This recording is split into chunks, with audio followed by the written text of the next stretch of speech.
လူရဲ့စိတ်ထဲမှာတကယ်ကိုညင်နွမ်းစေပြီးတော့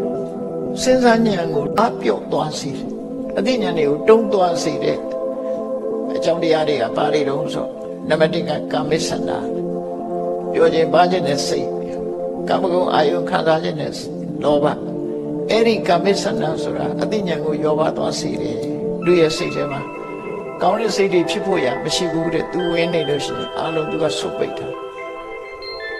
မြို့တွေမှာဆိုလို့ရှိရင် drainage system မကောင်းဘူးဆိုရင်မြောင်းတွေပိတ်နေပြီဆိုလို့ရှိရင်ရေရှာတယ်လေရေစီးရေလောင်ကောင်းတော့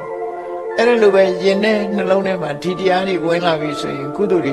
စီးဝင်ဖို့ရခက်သွားပိတ်ဆို့ထားတယ်ရှေ့တိုးနိုင်တဲ့အနေထားဖြစ်တယ်တဲ့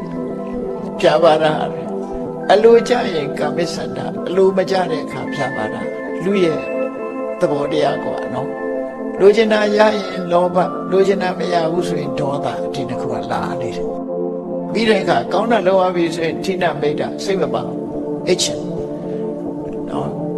ဇာကားကြည့်ရမယ်ဆိုမအိတ်ချင်ဖုံးဆောရမယ်ဆိုလည်းမအိတ်ချင်ဂိမ်းဆောရမယ်ဆိုလည်းမအိတ်ချင်ခက်တာအဲ့ဒီအချိန်မှာဌိနမိတ်တာလားကိုမလားမျက်လုံးကိုကျဲနေနော်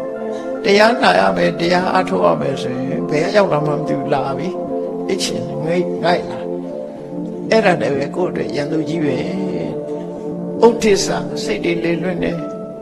စိတ်တီစူးစီးလို့မရဘူးဝိသိကိစ္စတန်တရားတွေဖြစ်တဲ့အဲ့ဒီ၅မျိုးဟာစိတ်ရဲ့အညစ်အကြေးတွေဖြစ်ပါတယ်ဒီစိတ်အညစ်အကြေးတွေကိုအဓိကဖယ်ရှားနိုင်ဖို့လိုအပ်တယ်အဲ့ဒါတွေမဖယ်ရှားနိုင်ဘူးဆိုရင်အသိပညာဟာတောက်ပြောင်းသွားမှာမဟုတ်ဘူး